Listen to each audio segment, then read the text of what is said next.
Warm welcome. Welcome back to the second and concluding session of this Weekend with Wisdom on Bhakti as per Shri Vallabhacharya. And I welcome back Vidushi Maitri Gowswami ji again to speak on it. Let us begin with a small prayer. Vakratunda Mahakaya Koti Surya Samaprabha Nirvignam Kurume Deva Sarvakaryeshu Sarvada Shri Gurubhyo Namaha Hari Om. So in the morning session, Maitri ji gave an overview of Bhakti in larger Hindu textual landscape from the Vaidika to the Pauranika to Tantrika textual landscape, and now she will be specifically focusing on the Pushti Bhakti and how it fits into the larger scheme. So with this very brief introduction, I request Maitri ji to start the session, and you can post your questions on Q&A box, and she will take it as and when she finds some questions, relevant questions. Yeah, Maitri ji, please go ahead. Yeah.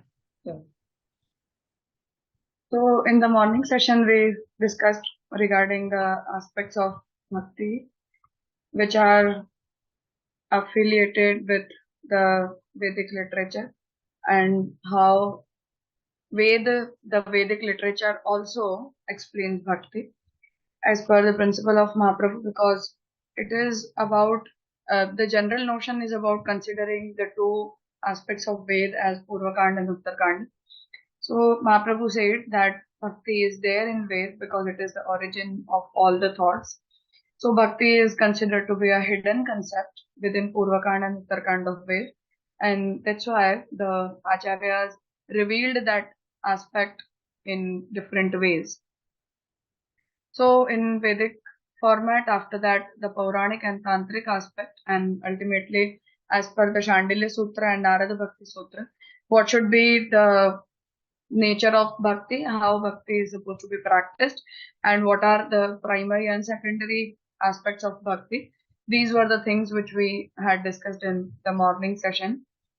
To move on now, I'll be going through Gita, Bhagavad, and then ultimately how Mahaprabhu is explaining the format of Bhakti for his Sampradaya in specific.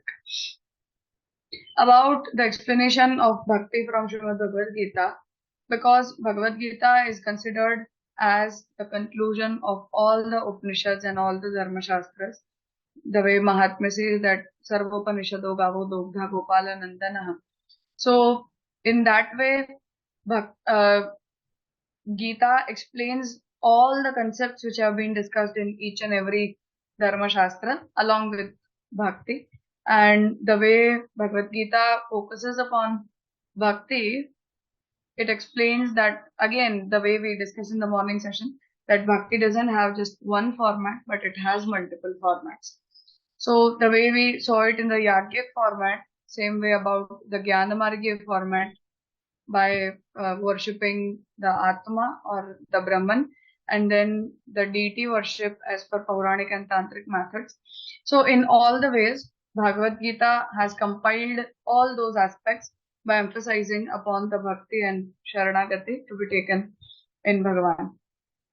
So according to Mahaprabhu, Bhagavad Gita is the conclusion of all the Shastras, while Shrimad Bhagavat Mahapuran is explained as the expansion of Gita. So Mahaprabhu says that Tadvistaro Bhagavatam. So whatever concept has been explained in Bhagavad Gita is elaborated in Shrimad Bhagavat Mahapuran. So Shrimad Bhagavat Mahapuran focuses upon the concepts of Gita and elaborates the same. And that's why Mahaprabhu says that in Shrimad Bhagavat, we can find all those concepts which are affiliated with Bhagavad Gita in a larger arena and in a bit detail. So, in Shrimad Bhagavat, Mahaprabhu has written a detailed commentary on Shrimad Bhagavat, which is known as Bhagavat Subodhini. And Mahaprabhu's incarnation also happened with the same purpose for elaborating the meaning of Shrimad Bhagavat Mahapurana. So Mahaprabhu equates Shrimad Bhagavat with Bhagavan Shri Krishna and explains that Bhagavat and Krishna, they both are not different from each other. Bhagavat is the verbal form of Shri Krishna himself. And that's why each and every letter, each and every word, and each and every term of Shrimad Bhagavat ultimately concludes upon the form, divine action, and name of Bhagavan Shri Krishna. And in his commentary to Bodhini, he has justified his stand on Shrimad Bhagavat. So, in Shrimad Bhagavat, we have a Poshana Leela, which explains that the term Poshan means that how Bhagavan takes care of the beings, or how Bhagavan uh, takes care of the created universe. So, creating the universe, sustaining the same, and destroying the same universe at the end. These are the three actions of Brahman. So, among those, the Sthapan Leela, it means to sustain whatever has been created. Within that sustenance, there is an action of Poshan. So, the term Poshan stands for taking care, and there Srimad Bhagavat itself explains Poshanam Tadanugraha. So, the term Anugraha, it means to grace, to be gracious, to bless someone. In that sense, Srimad Bhagavat uses the term Anugraha, and from this same term, Poshana Leela, Mahaprabhu is inheriting the concept of Pushti. So the term Pushti again stands for grace. So Pushti Bhakti, the term Pushti Bhakti stands for the Bhakti which originates out of the grace of Bhagavan. So from Shrimad Bhagavat, where Poshanam Tadanugraha has been explained, Mahaprabhu says that this same concept of Poshan comes in the form of Pushti Leela. And after Poshan Leela, gradually we have the developing concept of Bhakti in Shrimad Bhagavat. So starting from Sarga, Visarga, Sthan, Leela, in these three, Bhagavan creates the universe and creates the individual beings in them.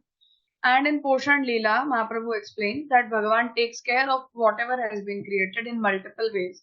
So sustenance doesn't happen in same way, but it happens in multiple ways. So the devotees are taken care of by Bhagavan, and that sort of Poshan Leela of Bhagavan, of managing the beings he has created, is explained in Poshan Leela, where it says that Bhagavan is gracious upon whatever he has created.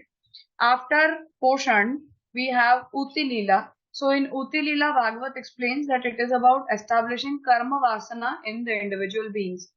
So karma vasana means that what sort of inspiration they would be having for engaging in different type of actions, different type of methods, and for the attainment of different type of fruits. So the way in Daivasur Sampad Vibhag Yoga of Shrimad Bhagavad Gita, Bhagavan explains that Dvaubhuta Sarga Lokesman Daiva Asura Evacha.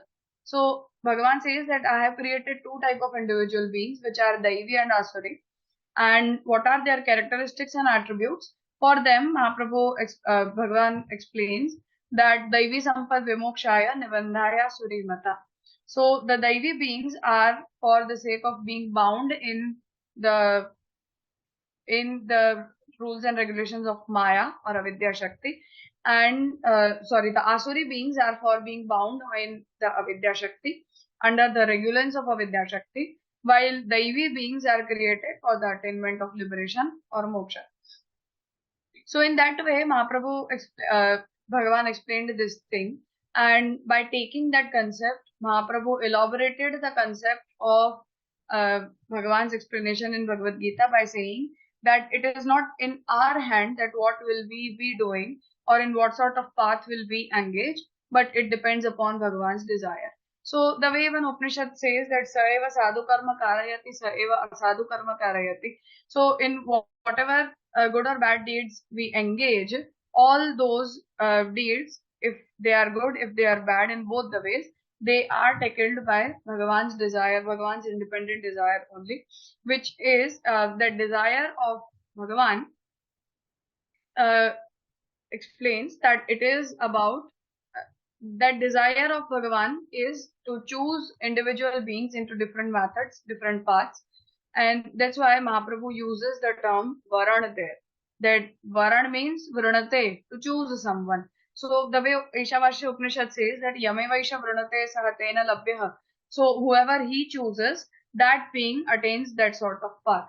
So Yamevaisha Vrinate Sahatena Labhyaha, the statement itself means that Bhagavan chooses those beings into that particular method, and as per the desire of Bhagavan, those individual beings are destined to be on that particular path.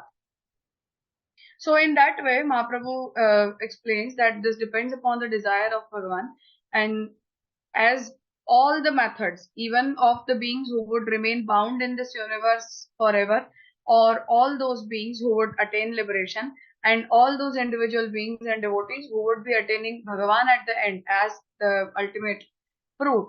So all those are regulated by Bhagavan and Bhagavan's independent desire only. So that's why Mahaprabhu says that bhakti is also regulated by Bhagavan, and that's why that bhakti finds its origin in the Uti Lila section, where Mahaprabhu says that Bhagavan establishes karma vasana in different individual beings. So the karma vasana is of three types: sat karma vasana, asat karma vasana, and sadasat karma vasana. So this is the vasana term means that in what sort of action will you be inspired? What sort of inspiration will be established in your heart by Bhagavan? So this sthapana of karma vasana happens through Bhuti Lila, and after that all the beings get divided into different parts, and then Bhagavat explains the chapter on Ishanu Katha.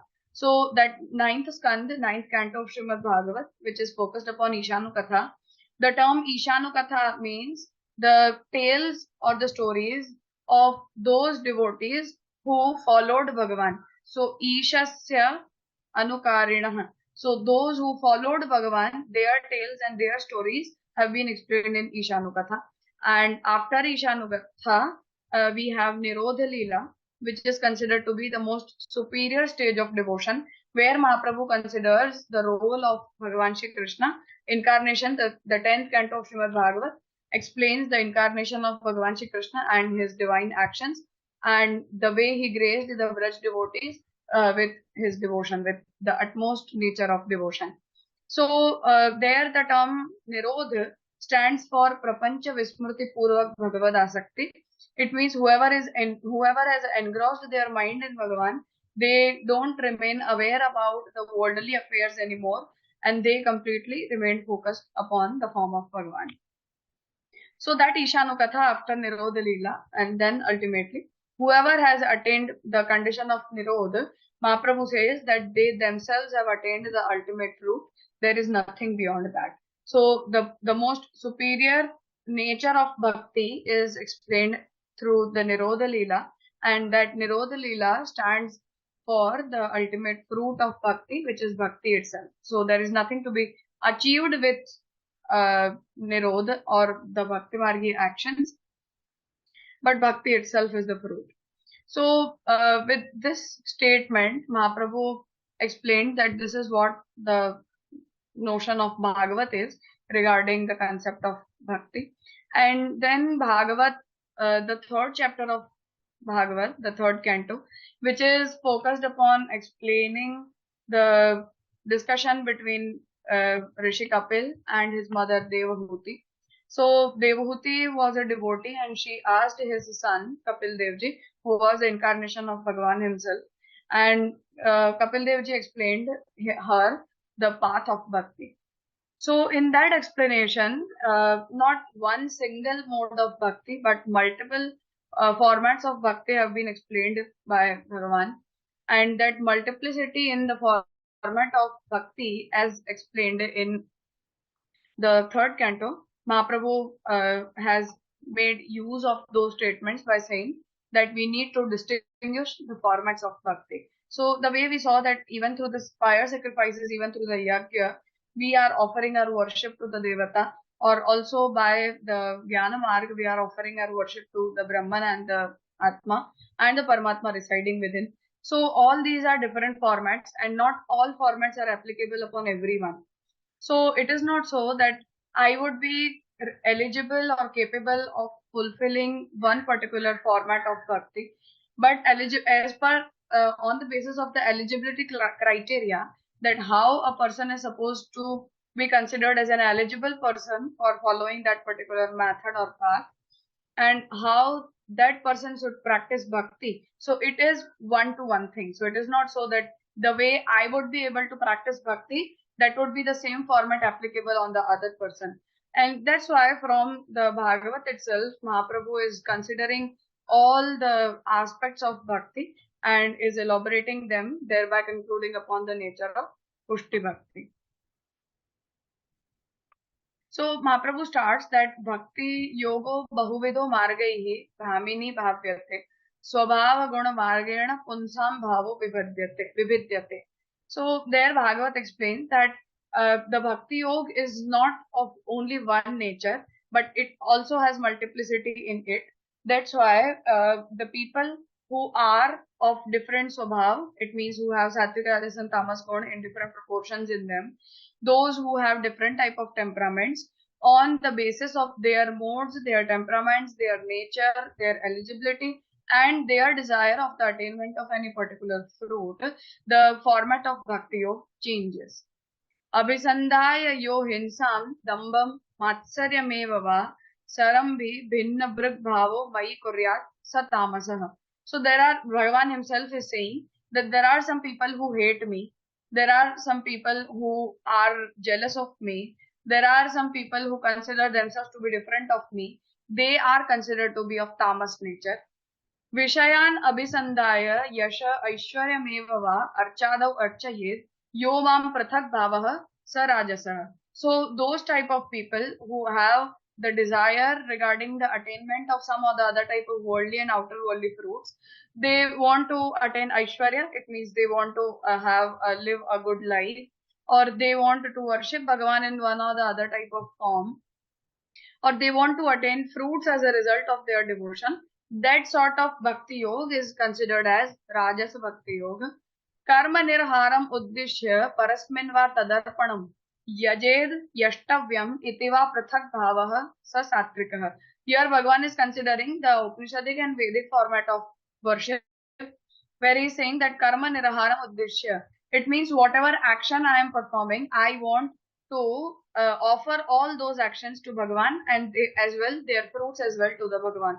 So the way Bhagavad Gita also explains this type of format by saying that when a person is involved in any such activity, so there Bhagavan says that swe swe karmanyabhiratah sansiddhim labate naraha swakarmana tamabhyarcha siddhim vindati manavaha. So here when Bhagavan is saying that swakarmana tamabhyarcha, so it means that through your actions you are worshipping the form, worshipping the Bhagavan. So even your own action can be a method of worship if you have the temperament of offering each and every action to Bhagavan during your practice. So same thing Bhagavan is also considering here, that when we have tadarpanam buddhi, it means we want to offer this action to Bhagavan. That sort of mindset is sattvic mindset. Yajed yashtavyam itiva. So the way we perform yajna karma, and we want to offer that yajna karma to Bhagavan. So specifically in the tradition of Vallabh Sampradaya, whenever a person is engaging in any type of Vedic or Smarta karma, at that time we speak out the sankalpa that Gopijana Vallabha Prityartham Aham Karishye. So I am performing this karma for the happiness and satisfaction of Gopijana Vallabha Bhagavan Shri Krishna. So because I am devoted to Bhagavan Shri Krishna, I am considering myself to be a servant of Bhagavan, and my whole life is devoted for serving Bhagavan Shri Krishna. That's why whatever mortal action I perform, whatever Shastriya action I perform, all those are supposed to be offered to Bhagavan. So that sort of temperament in which I want to attain liberation, that's why I don't want to accumulate any sort of paap or punya at the end of my action.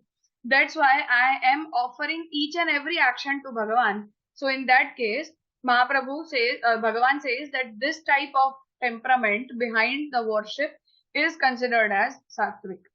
मदगुण श्रुति मात्रेण मयि सर्व गुहाशये मनोगतिर अविच्छिन्ना यथा गंगाम भसोम बुधौ.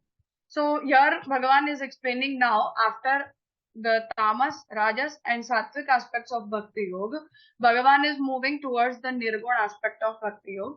And there Bhagavan explains that one who is devoted towards the divine characteristics of Bhagavan, divine attributes of Bhagavan, and one who is aware about Bhakti being the most superior path, and they have engrossed their mind in Bhagavan, that sort of devotees meet Bhagavan the way river Ganga meets the ocean. So in this statement, Bhagavan says that Lakshanam Bhakti Yogasya Nirgunasya hi Udharatam Ahaituki Avyavahita Ya Bhakti Purushottame. So this statement from Shrimad Bhagavat, where Kapil Dev Ji is explaining the Nirgun Bhakti Yoga to Devahuti Ji, there he says that this sort of engrossed mindset in Bhagavan, where you are not expecting anything as a result, you have just engrossed yourself in the divine songs, divine attributes and characteristics and actions of Bhagavan, and your mind is meeting Bhagavan, it is becoming one with Bhagavan, the way river Ganga meets the ocean. So in this same way, when our mind is engrossed in Bhagavan, that type of Bhakti Yoga is supposed to be considered as Nirguna Bhakti Yoga. So Nirgunasya hi Udharatam. This is the example of Nirguna Bhakti Yoga. And what is the nature of Nirguna Bhakti Yoga? So for that, Bhagavan is coining the term Ahaituki Avyavahita Ya Bhakti Purushottame. Ahaituki. It means the bhakti that doesn't has any purpose. So that bhakti is not being done with any purpose. Avyavahita, it means there is no sort of hurdle in that bhakti margiya action and practice. So that sort of bhakti being directed towards Purushottam Bhagavan Shri Krishna is considered as the Nirguna Bhakti. सालोक्य सार्ष्टि सामीप्य सारूप्यैकत्वमपि उत दीयमानं न गृह्णन्ति विना मत्सेवनं जनाः. These are the statements from Bhagavan himself, where Bhagavan says that even if when I like to offer all the type of muktis, so Salokya Mukti, Sarshti Mukti, Samipya, Sarupya and Sayujya, these are the 5 types of mukti which are said to be attained at the end of any Bhakti Margya practice which is performed which is directed towards a devata. So these 5 types of muktis, Bhagavan says that my devotee doesn't want to accept any of these fruit in spite of I being providing the same to that person. So the way we see in the instance of Prahlad, that Bhagavan was so happy with his worship, that to Prahlad, Bhagavan says that you may ask anything from me. So at that time, Prahlad said that no, I don't want anything from you, because if I'm desiring something as a result of my devotion, it means that I am being a businessman who is expecting something from you. So there Bhagavan says that still you may ask me. And then Prahlad said that bless me in such a way that no sort of desire ever arises in my mind. So this is what the ideal Nirguna Bhakti should be like. And that's why Bhagavan explains that even if I like to provide some fruit to my devotee is not even ready to accept the same. Sa eva bhakti yogakhyaha atyantika udaratah. So there Mahaprabhu explains this type of bhakti yoga is atyantika bhakti yoga. It means this sort of desperateness for devotion, this sort of relishment in devotion where you don't even want mukti as a result of your devotional practice. This type of Atyantik Bhakti Yoga is considered to be the most superior one, most ideal one. Yena ativrajya trigunam madbhavaya upapadyate. Nishevitena animittena swadharmena mahiyasa kriya yogena shastena nati hinsrena nityashaha.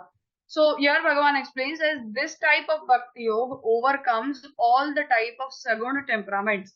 So whatever type of Sattvic, Rajas and Tamas attributes and their effects we have in general, this type of Nirguna Bhakti Yoga overcomes all these type of Saguna temperaments.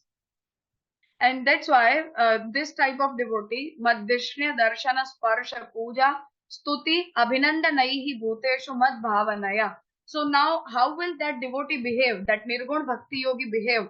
For that, Bhagavan says that he will be desperate to see me, he will be desperate to touch me, He will be ever ready to worship me. He will keep on praising me. He will keep on bowing down in front of me. And in each and every mortal being, each and every individual being, he will consider each and every form to be of my form. So, aham sarveshu bhuteshu bhutatma avastitah sada tam avagyaya mam martyah kurute archa vidambanam. So, Bhagavan is established in each and every mortal and immortal being and object, and that's why that devotee, that Nirguna devotee, would never be affiliated with anything. He will never be attached with anything, but rather he would see Bhagavan in each and everything in this universe. यो मां सर्वेषु भूतेषु संतम आत्मानम ईश्वरम हित्वा अर्चाम भजते मौढ्यात् भस्मन्येव जुहोति सः अथ मां सर्वभूतेषु भूतात्मानं कृतालयम् अर्हयेद् दानमानाभ्यां मैत्र्या भिन्नेन चक्षुषा.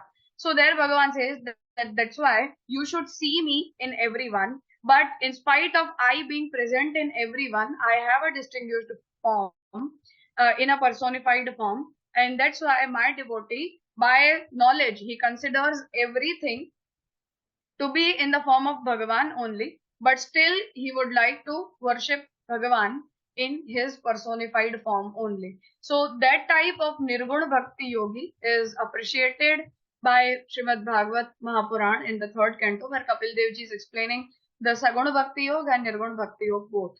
So ultimately, Bhagavan in 11th chapter of Shrimad Bhagavat Mahapuran, while having his conversation with his devotee Uddhav, Bhagavan says that Tasmad Madbhakti Yuktasya Yogino Vai Madatmano Nagyanam Nacha Vairagyam Praya Shreyo Bhaved Iha Yat Karmabhihi Yat Tapasa Jnana Vairagya Tascha Yad Yogena Dana Dharmena Shreyo Bhihi Itarairapi Sarvam Madbhakti Yogena Madbhakto Labhaten Jasa. So there Bhagavan says that whatever sort of fruit a person attains through the path of knowledge, through the path of Jnana Marga, through the path of Karma Marga, through Tapasya, through Vairagya, all these methods, that same fruit is attained by my Bhakti Yoga, and my devotee attains that superior fruit. So here Bhakti is being explained as a limb of Vidya Shakti. So Mahaprabhu says that Vidya and Avidya, these are the two powers of Bhagavan, and they both have 5 limbs. I'm not getting into the limbs of Avidya Shakti, but the Bhakti is a type of Vidya Shakti. So Tapa, Sankhya, Yoga, Tapa, Vairagya and Bhakti, these are considered as the 5 limbs of Vidya Shakti of Bhagavan. And whoever is a follower of any of these methods, Vidya Shakti is ultimately for making us free from the bondages of Avidya Shakti. So Bhakti can also be used as a limb of Vidya Shakti for the attainment of moksha. But Mahaprabhu says that this would fall under the category of Sattvic Bhakti Yoga, but not under the category of Nirguna Bhakti Yoga. So Nirguna Bhakti Yoga goes a bit superior in nature rather than the Sattvic, Rajas or Tamas Bhakti Yoga. So in that case, what is the format of Nirguna Bhakti Yoga? It is again explained in Shrimad Bhagavat, which says that Animitta Bhagavati Bhakti Siddhehe Gariyasi. So Animitta Bhagavati Bhakti, it means the way Braj devotees were devoted towards Bhagavan Shri Krishna, and they didn't expect anything from Bhagavan, the way Prahlad didn't expect anything from Bhagavan. So that sort of Animitta Bhagavati. So without any nimit, it means without any inspiration, when you have that inbuilt nature, that inbuilt temperament of loving Bhagavan, inbuilt temperament of being devoted towards Bhagavan, that type of purposeless bhakti, inspiration, the bhakti which comes out of your heart without any inspiration, that bhakti is considered to be gariyasi, it means of superior nature. नैकात्मतां मे स्पृहयन्ति केचित् मत्पाद सेवा विरताः मदीहाः ये अन्योन्यतो भागवताः प्रसज्य सभाजयन्ते मम पौरुषाणि. So there Bhagavan says that naikatmatam me spruhayanti. They don't even expect anything from me. They don't even expect liberation from me. And they are all the time, they are engrossed in serving my lotus feet. So that type of devotee, they are Bhagavataha. It means as they are engrossed in the Bhagavati Bhakti, That's why they are Bhagavataha and they are following the path of Bhagawatiya Bhakti.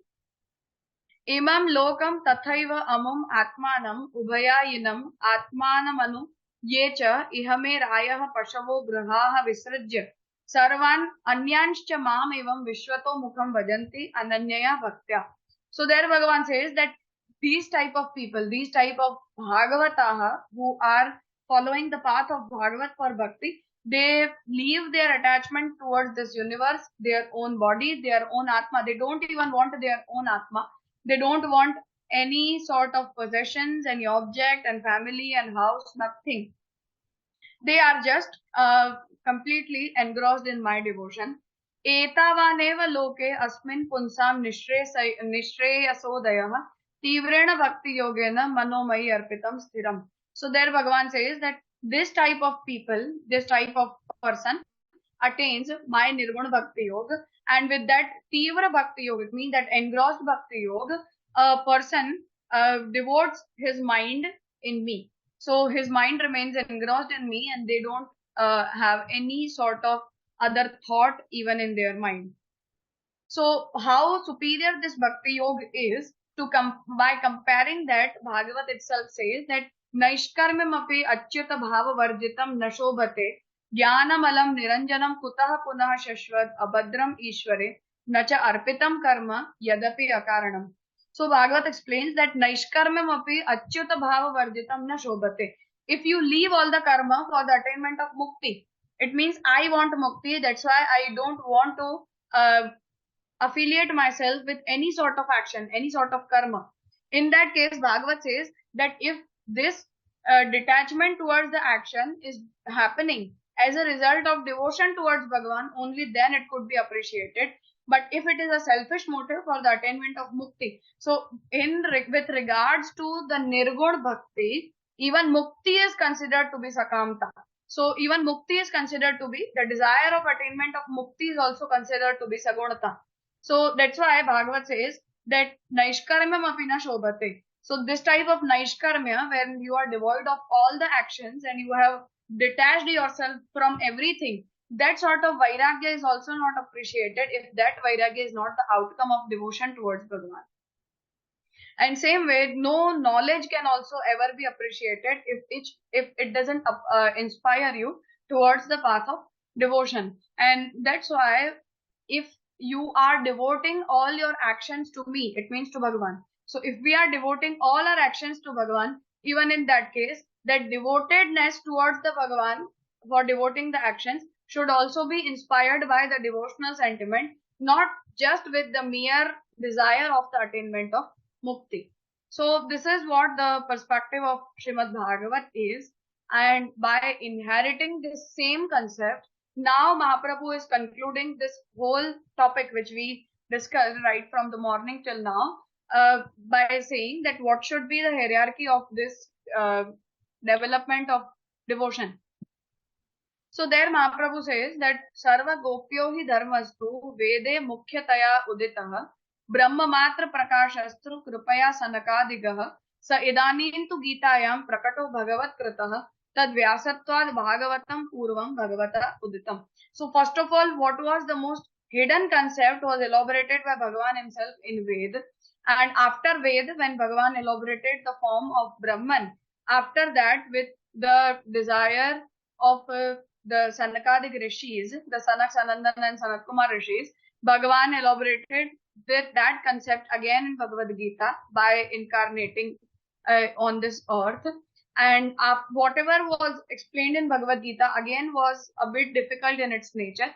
And that's why Bhagavan himself incarnated in the form of Vyasa with his Gyan attribute and then elaborated Shrimad Bhagavat for explaining the hidden meaning of Ved and Gita both.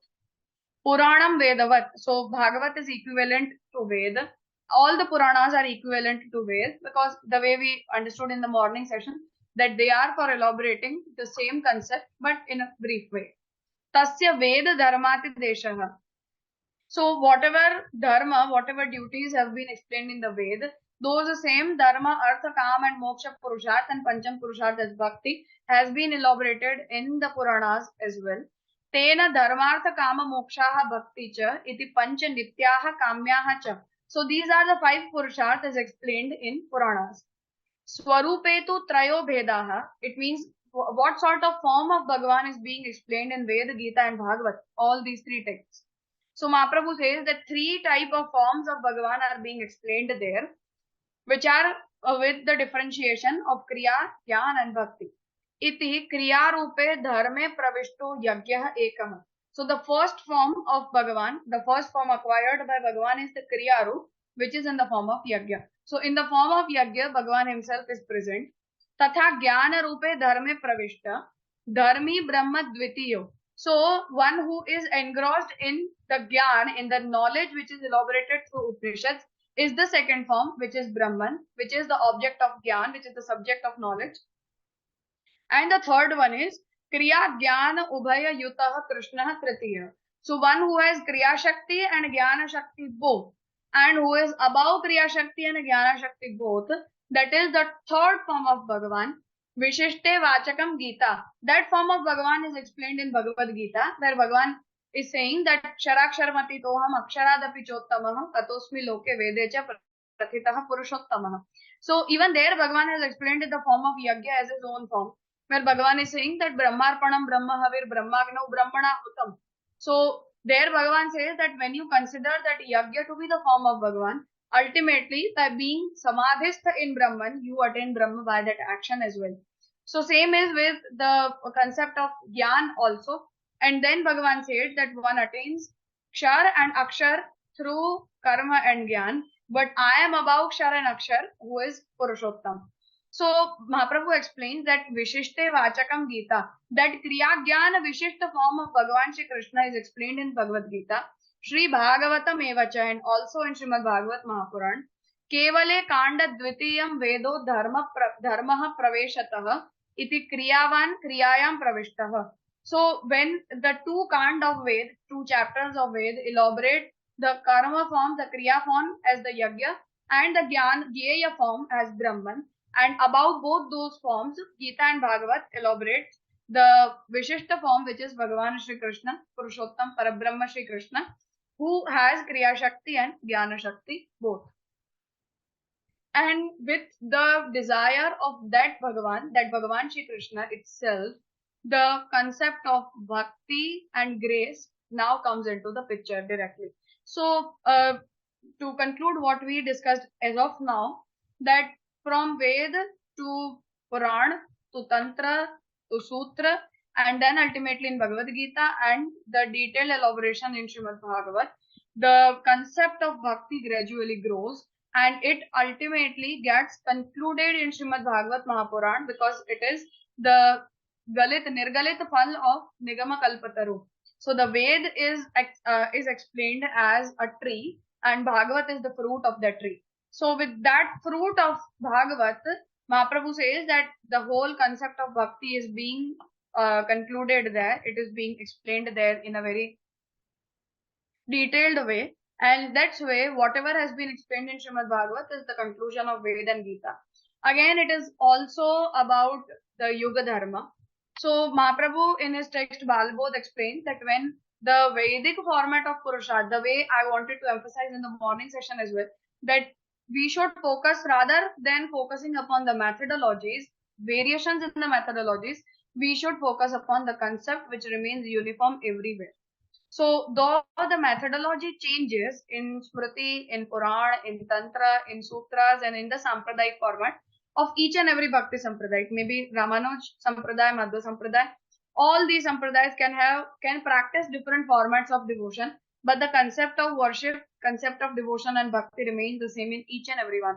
So if we focus upon that concept, in that case, Mahaprabhu says that if we focus upon that concept, we would be able to see that that same bhakti is gradually developing from Ved till the development of Gita, till the elaboration of Shrimad Bhagavat Mahapuran. And that's why Mahaprabhu concludes upon this particular thing by saying that now that concept of grace, that concept of bhakti has been in detail, the way it has been explained in Shrimad Bhagavat is accepted by me. So Bhagavat is not an exclusive Praman in Vallabh Sampradaya. But Veda, Gita, Bhagavad and Brahma Sutra, all those in hierarchy are Praman. So Mahaprabhu says that Uttarottara Purva Sandeha Varakam Parikirtitam. So Vedaha Shri Krishna Vakyani Vyasa Sutrani Chaivahi Samadhi Bhasha Vyasasya Pramananta Chatushtayam. So Mahaprabhu says that Ved, Shri Krishna Vakya from Bhagavad Gita, then Brahma Sutras, and then Shrimad Bhagavat Mahapuran. All these four are Praman in hierarchy in their flow. So if we have some doubt in Ved, it should be clarified from Gita. If something is not being able to be understood in Gita, we should check it from Brahma Sutra.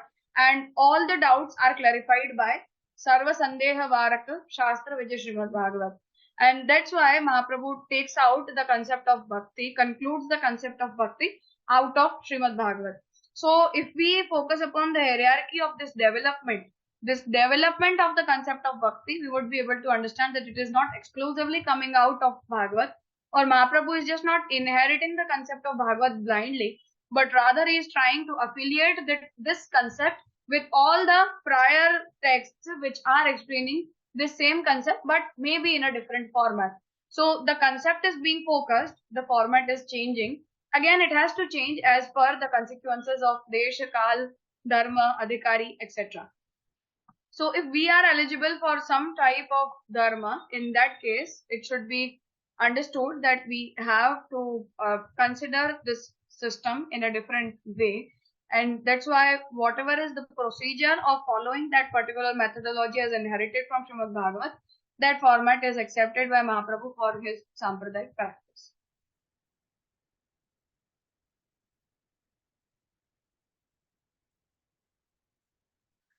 So to continue with what the format of Bhakti in Vallabh Sampradaya is and how it is being concluded from Shrimad Bhagavat Mahapuran, Mahaprabhu in his text Tattvarthadip Nibandh says that Krishnanugraha Rupahi Pushtihi Kaladi Badika.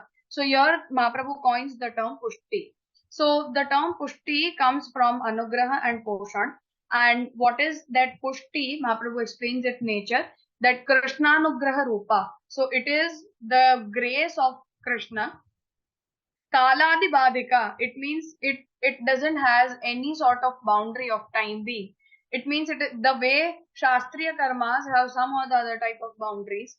And Mahaprabhu is elaborating the same in that way, that Desha, Kala, Dravya, Karta, Mantra and Karma, these six are considered as the limbs of Dharma.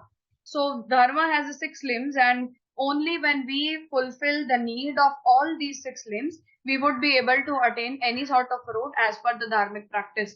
So Mahaprabhu says that all these methods don't remain applicable, or they don't remain practicable in the dark age of Kali Yuga, when most of us have lost the eligibility of fulfilling the dharmic practices. So in that time, Mahaprabhu says that devotional path remains the most superior path. And that's why that Pushti, that grace of Bhagavan, is above the boundaries of time. It is about the boundaries of time. That's why in all the time periods, in all the consequences, in all sort of conditions, this grace of Bhagavan is completely independent and free to provide the fruit of devotion to his devotees as per the independent desire of Bhagavan. Anugraho loka siddho gudha bhavad nirupitaha. Anugraha is loka siddha. It means we are able to see the grace of Bhagavan. We are able to witness the grace of Bhagavan. Gudha bhavad nirupitaha. Though that grace of Bhagavan is not openly explained to everyone, but those who are able to feel that grace of Bhagavan, only they are able to realize that. Anugrahah kripa para paryayo manasah atmanova dharma visheshah ichchadi vyatirikto loka siddhah. So there Mahaprabhu explains that anugraha kripa para paryayo. So kripa and anugraha, they both are synonyms to each other. Manasah atmanova dharma visheshah.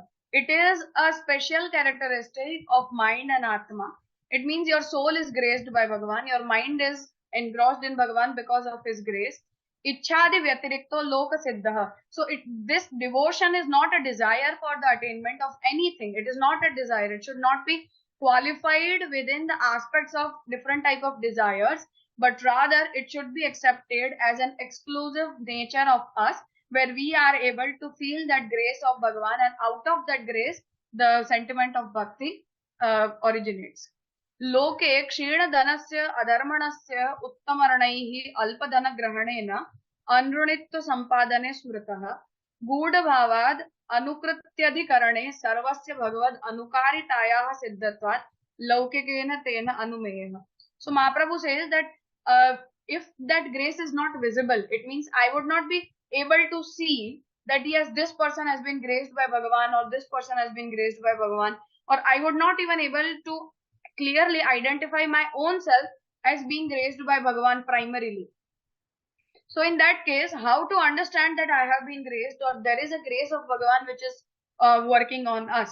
In that case, Mahaprabhu says that whenever we find that people are following Bhagavan, whenever we see that people are following the path of devotion, they are following the devotional practices, at that time we should assume that yes, if he is a devotee, if he is a bhakta, it clearly means that he has been graced by Bhagavan. So that action of us which are inspiring us towards the path of devotion or towards the devotional practices, they presuppose the aspect of grace. So Mahaprabhu is very clear in this particular representation of bhakti that bhakti can never arise without grace.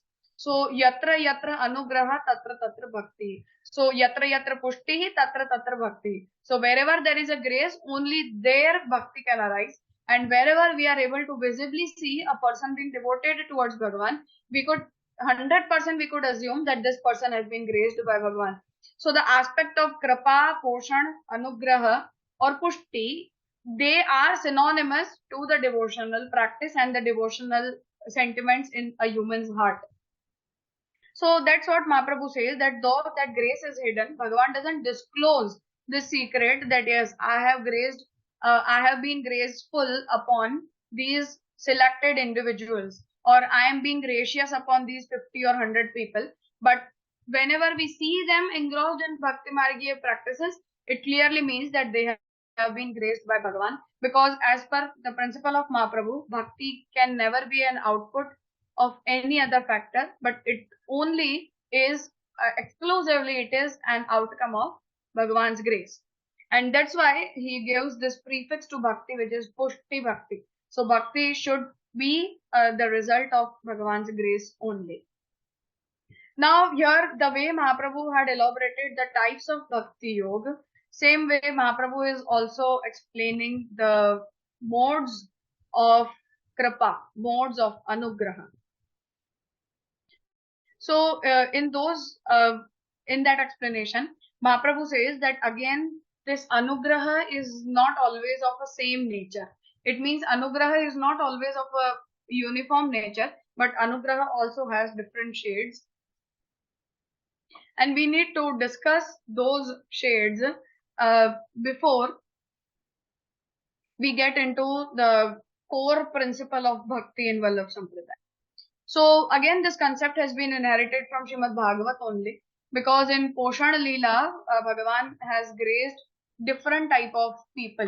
So it is always not so that we see that Bhagavan is being gracious upon just only on such beings who are engrossed in good deeds or good action.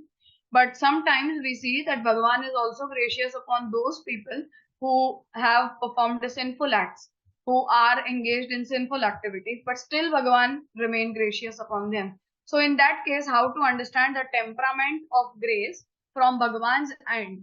In that explanation, Mahaprabhu has explained different modes of anugraha, where first of all he says that there are two types of, basically anugraha should be divided into two types: samarthyanupati pushti and swabhavanupati pushti.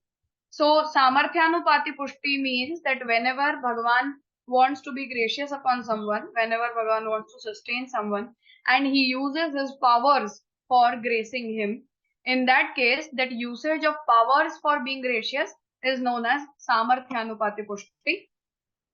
And the second one is swabhavanupati pushti. It means in some cases, Bhagavan is not able to stop himself from being gracious. So it is so that we don't want to do something for someone in specific, but we are not able to stop ourselves. So we have that inbuilt nature of being gracious upon someone. So whenever Bhagavan is so much attached with any being, or Bhagavan is so much forced to be gracious upon someone, in that case, that sort of temperament of pushti or anugraha is known as swabhavanupati pushti. It means that Bhagavan's nature is working, that Bhagavan's nature of being gracious upon someone is working.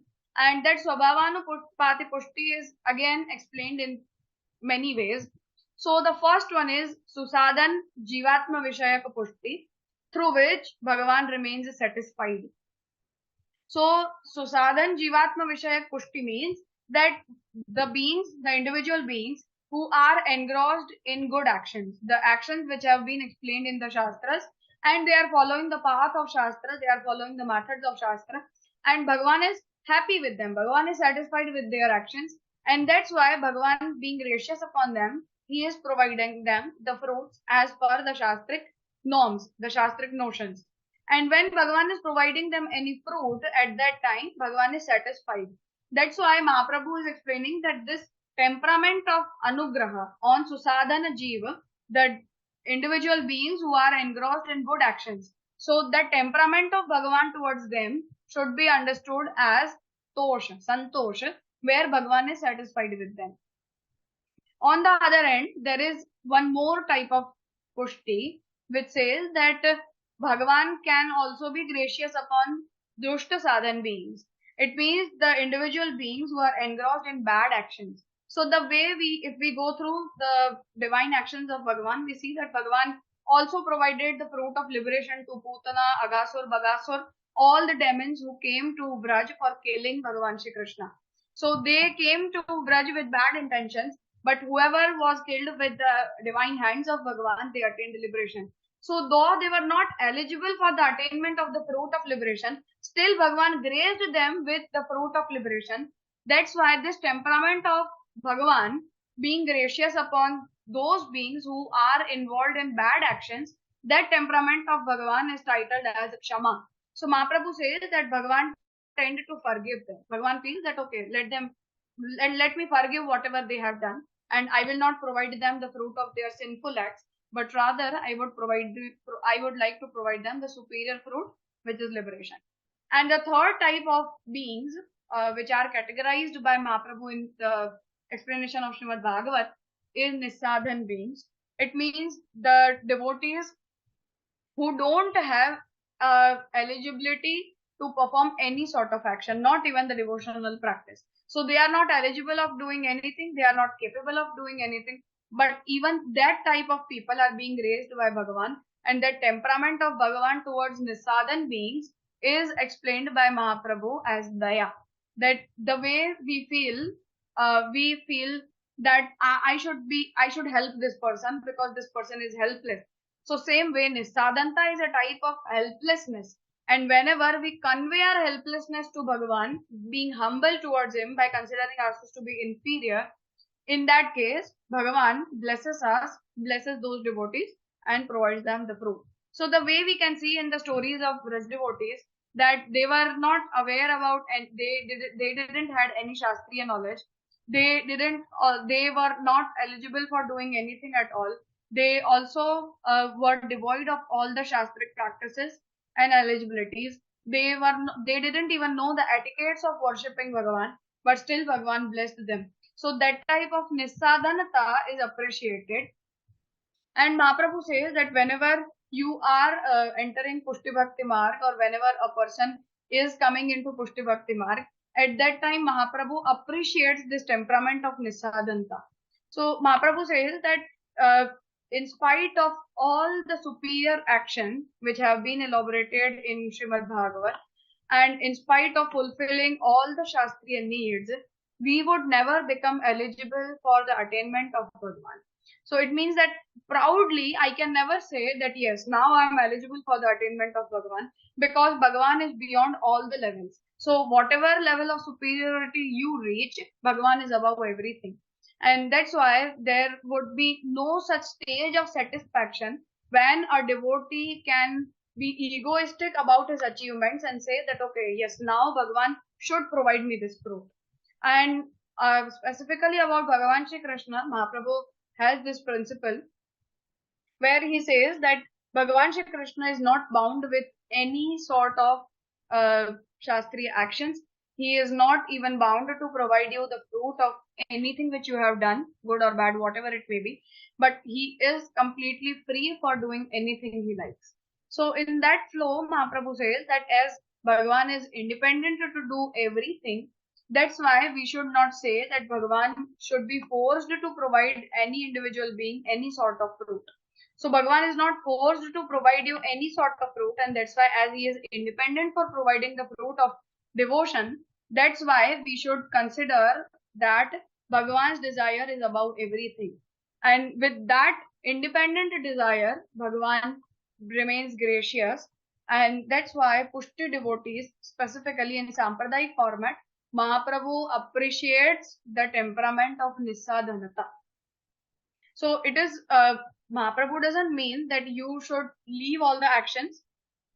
You should stop generating eligibility in you, or a devotee should stop engaging in any sort of activity. It is just not about being Naishkarmya. It means leave everything and sit down and just feel that, okay, Bhagavan will come and provide me the fruit. This is not what Mahaprabhu means. But Mahaprabhu means that in spite of being engaged in all the actions, the Nisadhanata Bhavan, this is a specific term which is used in Sampradayik format, where Mahaprabhu says that Nisadhanata Bhavan should be there. It means emotionally you should feel that in spite of I being engaged in many type of actions, still not even a single action of mine is sufficient for the attainment of Bhagavan. And that's why, in spite of being engrossed in many type of practices and actions as per the Shastras, and by growing the eligibility for the attainment of all those actions, still I am able to attain devotion just with the grace of Bhagavan and not because of any other aspect. Not even Shastriya Karma, not even a Punya Karma, not even because of I being born in a devoted family, not because of I being in the company of good devotees, nothing. So no sort of emotion can ever generate bhakti in you other than the grace of Bhagavan.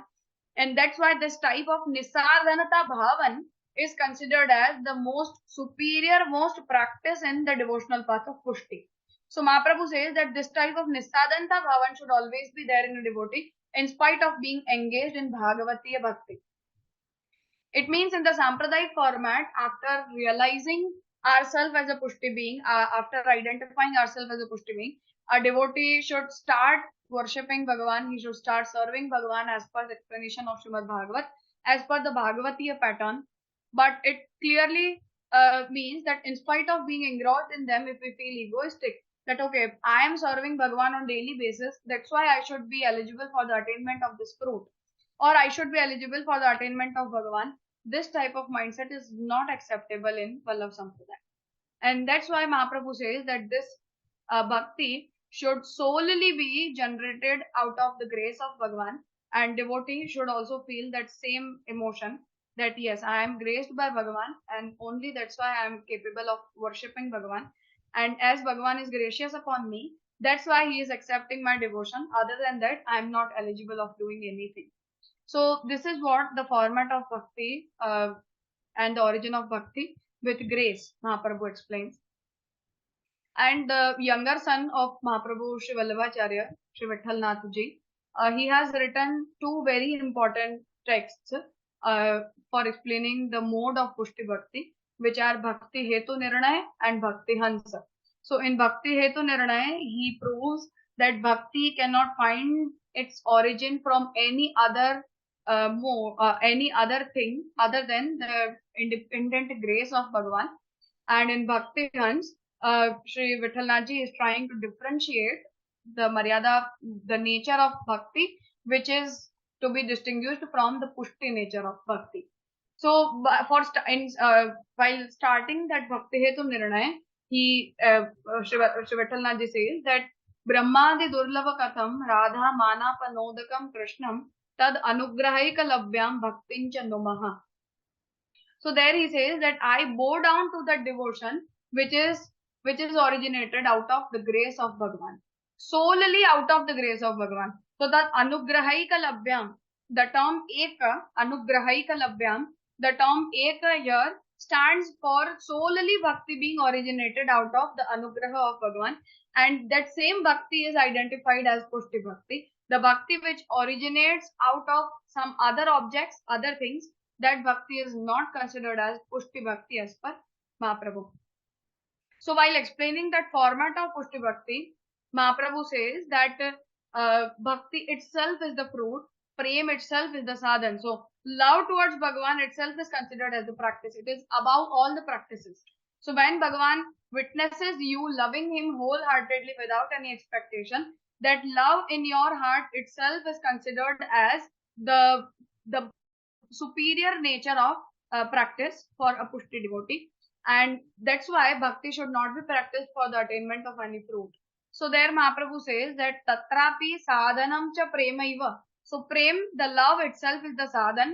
Tat sadhanam navavida bhakti. But how to express that prem? What should be the mode of expression? So that Navadha Bhakti is not being practiced for the attainment of bhakti. It means you cannot attain bhakti in any of the way. If Bhagavan has not established the seed of devotion in you, Mahaprabhu uses the term bij. The bij means the seed. So the seed of devotion is already established in the chosen Pushti beings who are graced by Bhagavan. And that's why bhakti cannot be attained through any other means, but only through the divine grace of Bhagavan and only through the seed of devotion which is established in the heart of a devotee by Bhagavan himself.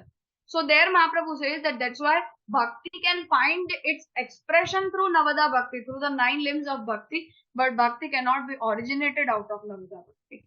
So tatrapi sadhanam cha premaiva. So prem itself is the sadhan. Tat sadhanam navavida bhakti. So the expression of that bhakti, expression of that hidden emotion in you is can be the 9 limbs of bhakti, starting from Shravan till Atmanivedan. Shravanadi vyatirekena संस्कार वशात फल कामनाया वा जायमाना प्रीति गौणी स्यात्. So if that devotion is not generated out of the grace of Bhagavan, but rather it is in you, that bhakti is in you, because of you being a part of a devoted family, or because of the sanskar of Purva Janma, the previous birth, or because of the attainment of any sort of worldly or outer worldly fruits, in that case, that prem is secondary. It is not pushti. It is not the pushti nature of bhakti. Shravanadinam sadhanatve pramanam Gita bhaktya tvananyaya shakyah iti sadhana sadhya rupam ekikritya aha Gitaya api pramanyam phalavakya. So Mahaprabhu says that how do we know the source of bhakti? So there he says that all these methods of bhakti are to be understood from Bhagavad Gita, where Bhagavan is saying, Bhaktya tu ananyaya shakyah. Only through bhakti you can attain me. There is no other way for the attainment of Bhagavan. So where Bhagavan says that Naham yagyena na danena na tapasa na cha ijjaya aham evam vidum drashtavan asi bharata. So where Bhagavan says that not through the method of yagya, dana, tap, yoga, kriya, sankhya, with all these methods you cannot attain me, but solely through the method of bhakti you can attain me. So this statement from Bhagavad Gita itself explains that this is the only way for the attainment of Bhagavan, which is devotion itself. Krishnasya phalarupatvam paramananda rupatvat purushottamatvacha. Why Bhagavan cannot be attained through any other method? Why Bhagavan cannot be attained through the methods of yagya, dana, tap, kriya or yoga? There Mahaprabhu says that because Krishna is the ultimate fruit, he is the most superior fruit. Bhagavan itself is Paramanand, it means the gross form of Anand, and Bhagavan himself is Purushottam, who is above Kshar and Akshar both. That's why he cannot be attained through any other method. He cannot be bound through any other method. It means I cannot expect that because I have performed this particular yagya karma, that's why Krishna should come in front of me and should provide me this fruit. Or Krishna should come in front of me, should personify in front of me. No, but you cannot bind Bhagavan with any yagya. You cannot bind Bhagavan with any tap, dan, yagya or kriya, but solely through bhakti. So Bhagavat and Gita, they both are praman. They both are praman in understanding this concept. Margoyam sarva marganam uttamaha parikirtitah. And that's why this path is considered to be the superior most path for the attainment of Bhagavan. प्रमाणादीनां चतुर्णाम् अपि एकरूपत्वात् सर्वमार्गापेक्षया ayam uttamo margah. There Mahaprabhu is giving the excerpts from Ved, Gita, Bhagavad and Brahma Sutra, all those four texts, and concludes that all these four treatises, four major treatises, they conclude upon the same siddhant, the same notion. That's why this path of bhakti, this path of devotion, here Mahaprabhu is not uh, uh, explaining any sort of exclusiveness upon the concept of bhakti from his sampradayik end. So Mahaprabhu is not saying that solely through my sampradaya you would be able to attain Bhagavan, or solely through this method you would be able to attain Bhagavan, but in general, that captivating aspect towards Bhagavan should only be the devotional practice which is originated out of the grace of Bhagavan. It can also be pursued in sampradayik format. It can also be pursued independently. The independent devotees who don't take refuge in any sampradaya, but rather they love Bhagavan and they also attain Bhagavan. So that's why Mahaprabhu says that this path of devotion is superior. He doesn't mean that this sampradaya is superior. तथा ही प्रमाणम भगवद वाक्यम वाक्येन प्रवृत्तः साधनम असाधयन्नपि भगवता कृतार्थी क्रियते. So Bhagavan himself has propounded this notion in Gita and Shrimad Bhagavat. That's why with the orders of Bhagavan himself, we should take refuge in the path of devotion. Prameya parigyanancha phalanubhava rupam. So when you understand that Krishna is considered is the Supurushottam, Krishna is Parabrahma, he is the superior one entity to be attained, that jnana, that knowledge of Prameya out of all these four texts, because when we read Ved, when we read Bhagavat, when we read Gita, we just get lost in many notions, many paths, many doctrines. But ultimately, if you are able to conclude that even with the explanation of Ved, Bhagavan wants to explain that, okay, this is the path for my attainment. Same from Gita and Bhagavat also. It means that you are near the fruit already. Sadhanancha phaladapi adhikam. When you relish that path, it is not so that we are on the journey for the attainment of any fruit. It is not so that, okay, when I am there are two type of travelers. There are some who relish the journey itself, and there are some who always remain anxious about reaching at some particular place. So Mahaprabhu says that this path of devotion is not for reaching somewhere, but it is for relishing the journey itself. So sadhanancha phaladabhi adhikam. So the relishment you attain while following that path, while practicing that path, it itself is beyond the fruit. It is above the fruit. Phalancha karma jnanadi sadhyebhyopi adhikam. So whatever sort of fruit you attain through the path of karma, through the path of jnana, this fruit which is attained through the path of bhakti is superior in its nature. Ataeva asmin marge pata bhayam nasti. And that's why Mahaprabhu says that there is no scope of being facing any sort of hurdle in this particular path, because Bhagavan himself regulates this path. So there is no one who is here for managing this path other than Bhagavan himself. And that's why Bhagavan himself is the one who is managing this path. And that's why Mahaprabhu explains that this should be the path for the attainment of Bhagavan. Now, while defining the form of Bhagavan Shri Krishna in his Bhaktihans treatise, Shri Vithalnathji, the younger son of Mahaprabhu Shri Vallabhacharya, says that मंत्रोपासन वैदिक तांत्रिक दीक्षार्चनादि विधिभिः यः अस्पृष्टो रमते निज भक्तेषु सहमेस्तु सर्वस्वम. So in this statement, Shri Vithalnathji says that not a single verse, not even a single mantra is capable for the attainment of Bhagavan. Not any type of upasana would bind Bhagavan. Not any Vedic or Tantric Diksha or Archana Vidhi, the method of worship explained in Veda and Tantra both, could ever bind Bhagavan Shri Krishna. And Bhagavan always remains untouched of all those things, and he remains touched by his intimate devotees. And that Krishna is one who rules my heart. And I want to attain that Krishna who is being touched solely with the devotion and not with any other path.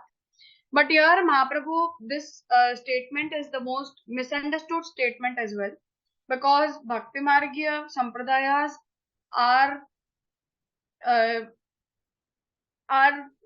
they are being cursed by saying that you don't follow any path of Veda, you don't follow the path of Shastras, you don't follow the method of Vedic practices and Shastriya practices, and solely it is just about singing the name of Bhagavan, worshipping Bhagavan likewise.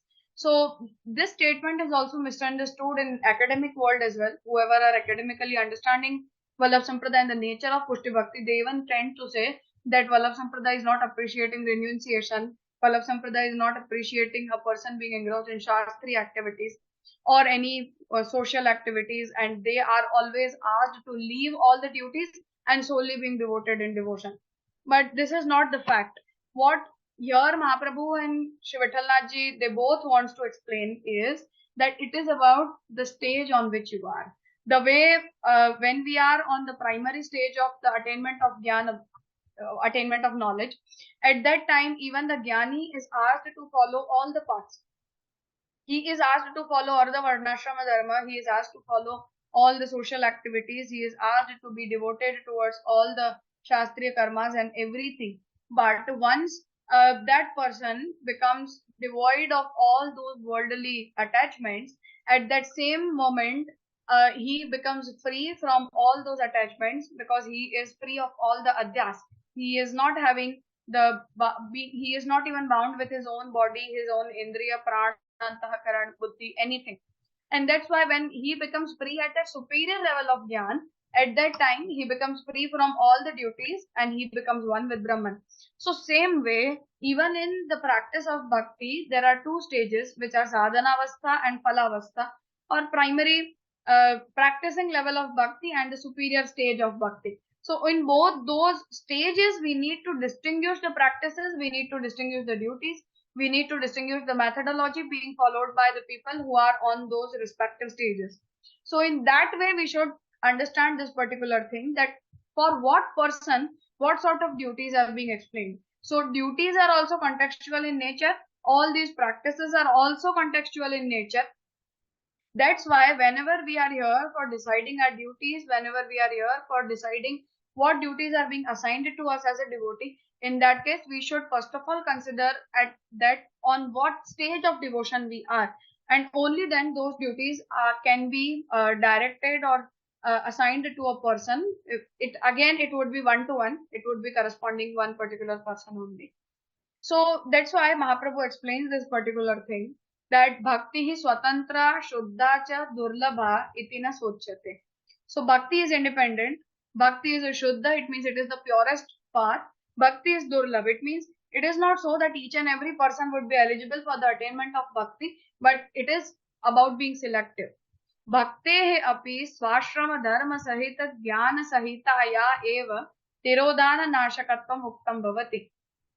So even in bhakti, when you are on the primary level of devotion, when you are not able to identify yourself solely as a devotee of Bhagavan, but rather you are affiliated with the other identities affiliated with your form, which are related with Varna Dharma, Ashrama Dharma, Deha Dharma, Atma Dharma, etc.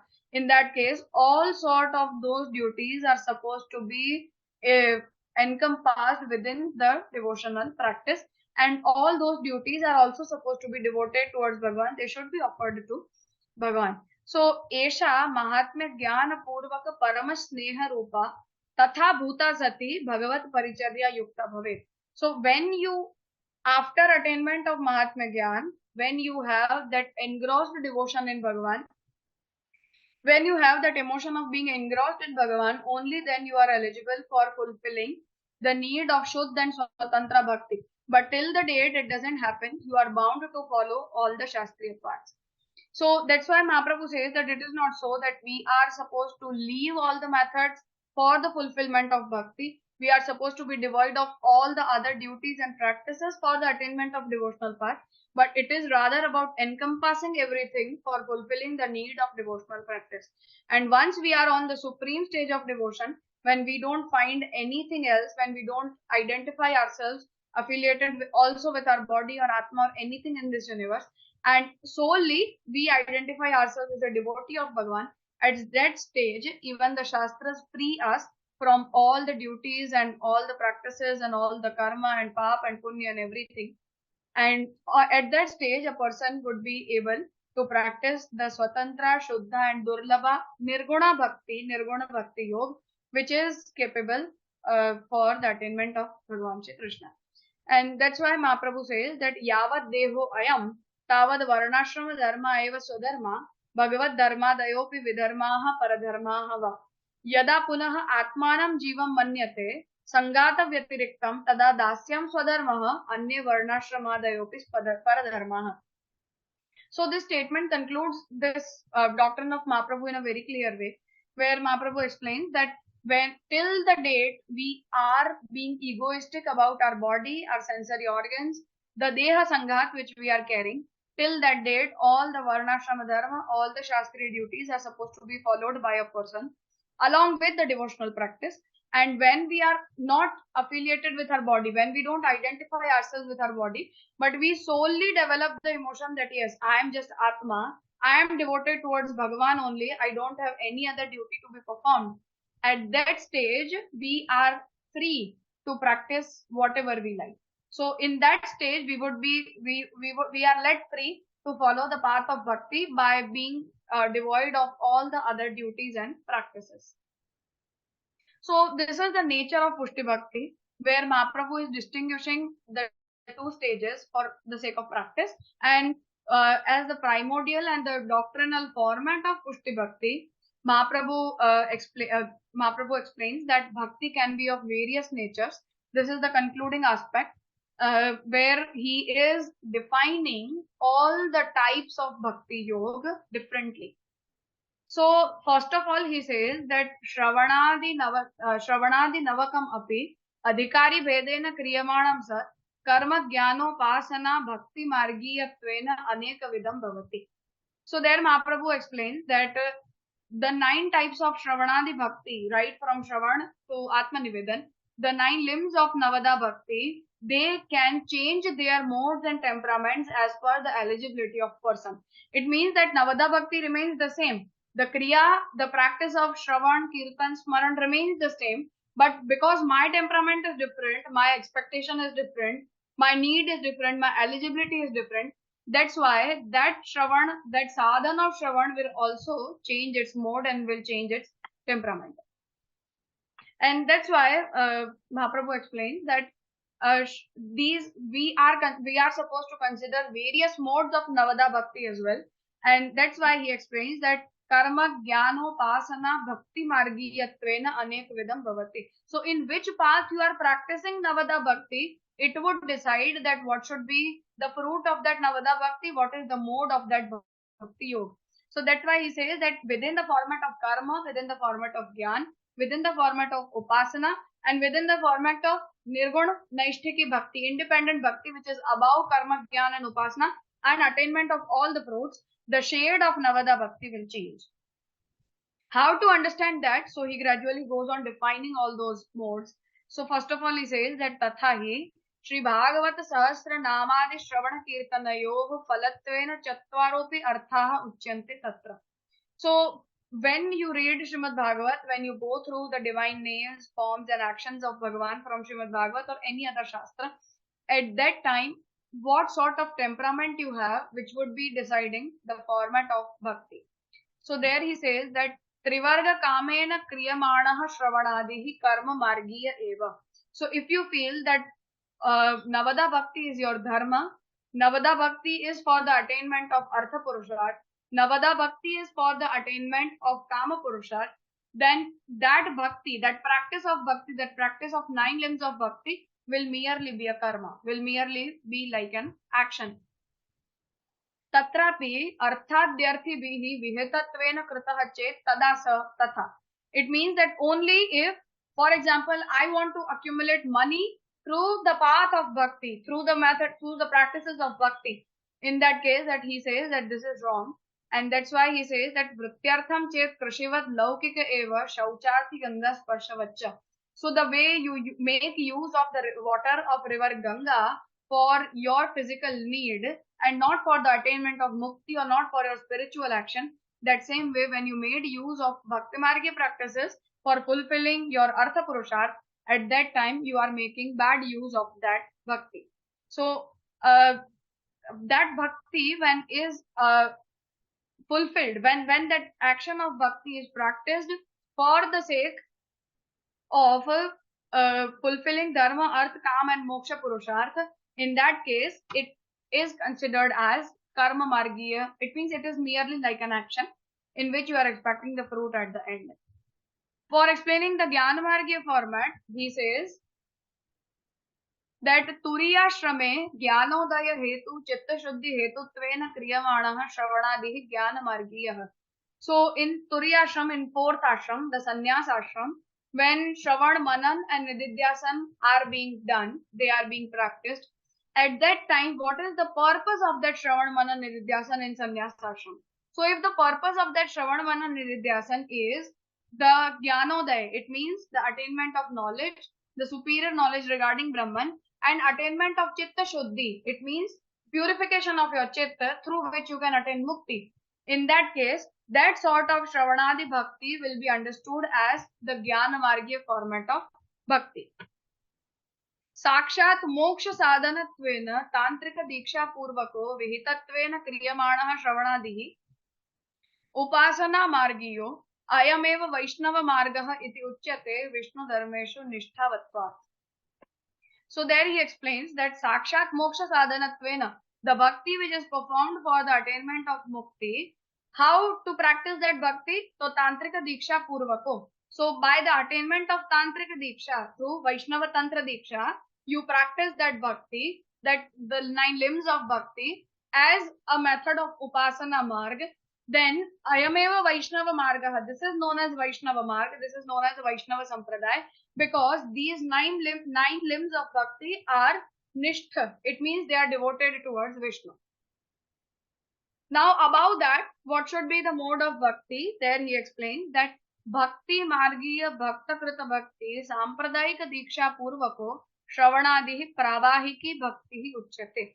So when you don't have attained the knowledge of Bhagavan, when you don't have the emotion of utmost love towards Bhagavan, in that case, when after the attainment of Sampradayik Diksha, it means Pushti Bhakti Margiya Sampradayik Diksha, when one person starts practicing the Bhakti, that practice of Bhakti in its most primary nature, when we are just fulfilling our duty, that okay, I am devoted towards this particular Sampradaya, it is my duty to fulfill the need of Sampradaya by doing Shravan, Kirtan, Smaran, etc. So in that case, that sort of temperament of dutifulness is known as Pravahiki Bhakti. So Pravahiki Bhakti means that the way a sheep goes behind the sheep, the cows go behind the cow, like that we just go in a particular flow. So the Pravaha term stands for flow.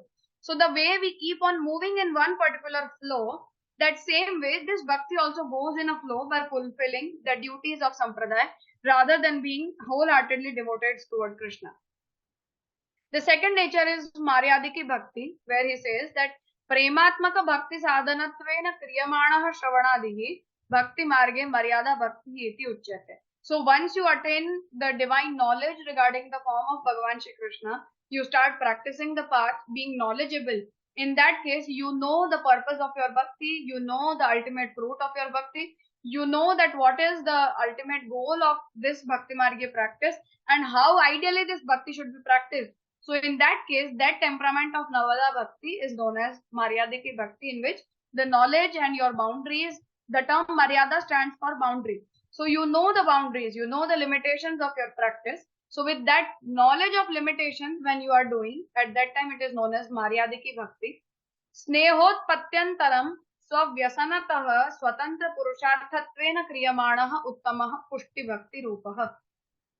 So there he explains that after the development of love, it means your devotional practice is not as a result of duty, it is not as a result of your understanding, but it is extempore out of your love. So when we love someone, we like to do everything for them without any inspiration.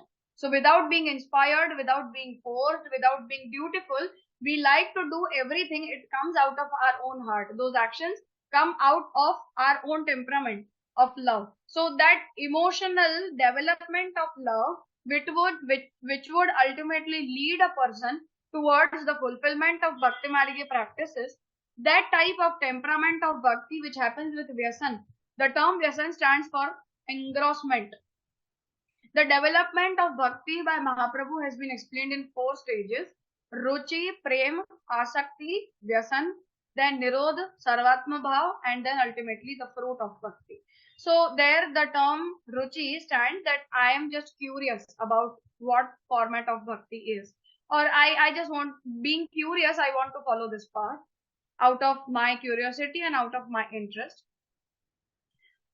The second stage of development of bhakti is known as prem, in which we develop the emotion of love towards Bhagavan, which is that love towards Bhagavan is more than our mortal love. So the way we love our family, the way we love many things around us, we love Bhagavan more than that. So that emotion is known as prem. The third stage is known as asakti. It means that you start feeling that everything is disturbing me. So you, as of now, after the attainment of asakti, a person feels that now I want to remain devoted towards Bhagavan in all the ways, and that's why anything other than Bhagavan is disturbing my practice and disturbing my emotions, disturbing my temperament. So that stage is known as asakti, and the ultimate stage is known as vyasan, in which a person starts feeling that this is the ultimate truth. Now I don't want anything else, and now I would not be able to survive without Bhagavan even for a moment. So Vyasan means that when you are not able to survive without Bhagavan, when you are not able to live without Bhagavan. So that stage of devotion, that stage of bhakti is known as Vyasana Bhakti, which is considered as the most superior nature of bhakti. And after that, we have the condition of Nirodha. It is the fruitful condition. It is considered as the Jivan Mukti in Bhakti Margya practice. So the way we have Samadhi as the fruit of your practice, it is known as Jivan Mukti. You are liberated in spite of being living. So that it is considered as liberation itself.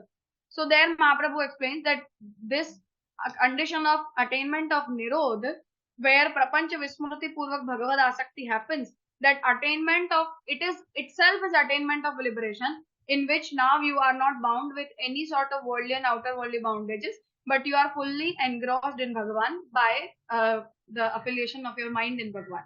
So that engrossment is known as Nirodh, and that Nirodh is considered as the superior fruit of devotional practice. After that, we have Sarvatma Bhav. Sarvatma Bhav means that now, as you have understood the divine form of Bhagavan, as of now you are clear about what Bhagavan is and who you are, and you are engrossed in Bhagavan. That's why you are able to visibly see Bhagavan everywhere. So the way the description of Vamadev is given in Upanishads as describing him to be the person who attained the superior stage of Jnana Marg. So aham manuhu aham suryaha, like that he himself felt that he himself was the Brahman. He felt unity with the Brahman. He felt that I am being one with Brahman, and that's why whatever the Brahmic feelings are, those same emotions were felt by Vamadev also. So same way, Sarvatma Bhav is considered as the superior stage of devotion, in which a person is able to feel Krishna in his own self along with everything around him. So it is equivalent to the condition of Brahma Gyan, where we are able to relish Brahman everywhere through Gyan Margya practice. Same way we are able to relish Krishna everywhere through Bhakti Margya practice. So that Sarvatma Bhav is considered as the superior most stage, and after that it is the condition for the attainment of fruits. So the 3 type of fruits have been elaborated by Mahaprabhu in that way. So this is the growth of Sampradayik practice of Bhakti. And Mahaprabhu explains that this is how Bhakti gradually grows for the sake of devotee. Now, specifically regarding the practice of Bhakti in Pushti Bhakti Sampradaya, the practice of Pushti Bhakti after attainment of knowledge of Gita, Bhagavad, Ved and Brahma Sutra primarily. So Mahaprabhu says that first of all a person needs to conclude upon this concept that Bhakti is the superior path. Secondly, he should conclude upon this concept that Krishna is the superior one. I want to attain Bhakti of Krishna. That seed of Bhakti has already been there, established in my heart by Bhagavan. and whatever the limbs of Navadha Bhakti will contribute into will just be in the growth of that seed. It is not, those limbs don't generate bhakti, they just grow the bhakti. So once a person is clear about all these doctrinal reality, after that, the first duty a person is assigned as per the Sampradayik format is of Sharanagati. So the way Bhagavan explained Arjun in Bhagavad Gita, that Sarva Dharman Parityajya Mamekam Sharanam Vraja. So that Ananya Sharanagati, in which you are not taking refuge in anyone else other than Bhagavan, you are not considering anyone else other than Bhagavan as your protector. So that type of devotedness in the lotus feet of Bhagavan Shri Krishna is known as Sharanagati, and that Sharanagati itself is the stepping stone towards the path of devotion. So Sharanagati can be useful in developing that emotion of love gradually. So Sharanagati is the first duty. Samarpan is the second duty. It means once you are ready to serve Bhagavan at your own house along with your own family, that format of seva is known as Tanuvittaja seva. While the way we understood the definition of Garud Puran, which explained the format of bhakti, so there Garud Puran says that it is seva. The seva means service. So service towards the Bhagavan is bhakti. Additionally, Mahaprabhu gives it the seva prefix. It is prema seva. So service can also be done forcibly. Service can also be performed with the dutiful mindset, and the service which is performed with love. So the way a mother serves the child, we serve our friend, we serve our nation. So it can also be out of our dutifulness, and it can also be the outcome of our love, that extempore love. So Mahaprabhu says that Pushti Bhakti, the service, the seva, the prema seva, it should be with prema, it should be with love. Only then it could culminate into bhakti. So for prema seva, Mahaprabhu says that what is seva? So there Mahaprabhu gives it a definition that Krishna seva sada karya manasisa paramata chetastat pramanam seva tatsidyai tanuvittaja. So there he explains that a Pushti devotee should serve Bhagavan always in all the possible ways by devoting all the emotions to Bhagavan. It means Krishna is my Guru, Krishna is my master, Krishna is my father, mother, friend, husband, wife, child, everything. Whatever mortal relation we develop in this universe, all those mortal relations are supposed to be devoted toward Bhagavan through the act of Samarpan. So through that act of Samarpan, Mahaprabhu says that it is about devoting yourself in the lotus feet of Bhagavan. And what is the superior stage of that seva? There Mahaprabhu defines it, Chetastat Pramanam Seva. It means engrossment of your mind in Bhagavan is defined as, is to be understood as seva. Now, it doesn't happen all of a sudden. We cannot all of a sudden engross our mind in Bhagavan. So what should be the practice for engrossing our mind? For that, Mahaprabhu explains that it is Tanuvittaja. The term Tanuvittaja is formed of two words, which is Tanuja and Vittaja.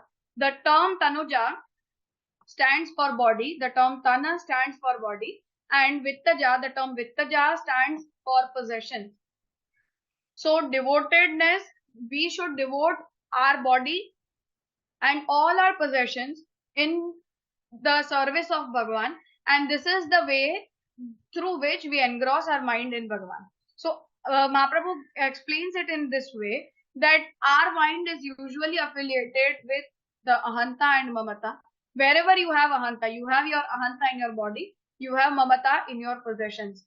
So our mind goes behind ahanta and mamata. It just keeps on remaining behind ahanta and mamata. And wherever that ahanta mamata remains, our mind remains there. The chitta pravritti remains there. So Mahaprabhu says that rather than taking back your tendencies, taking back your temperaments of ahanta and mamata, you should devote those emotions in the lotus feet of Bhagavan by devoted service towards Bhagavan. How that service should be practiced? So for that we have the amalgamated procedure of Tantriki and Bhagawatiya Bhakti, in which Mahaprabhu says that if you are eligible as per the Shastriya notions of Varna and Ashrama Dharma, in that case you should follow the method of Tantra. And along with that, as Bhagavan Shri Krishna incarnated in Braj for the sake of his Nisadhan devotees, the devotees who were engrossed in Bhagavan in all the possible ways, in spite of they not being eligible for fulfilling the need of devotional practice, the need of Shastriya practice for the attainment of any sort of superior fruit, Bhagavan was gracious upon them That's the Nisadhana Bhavanata from their end. So Pushti devotees are asked to copy the Vraj devotees. So we are not asked to independently devote our emotions to Bhagavan, but rather we should copy the emotions of Vraj devotees for serving Bhagavan. And that's how Tantric and Bhagawatiya Bhakti get amalgamated with each other.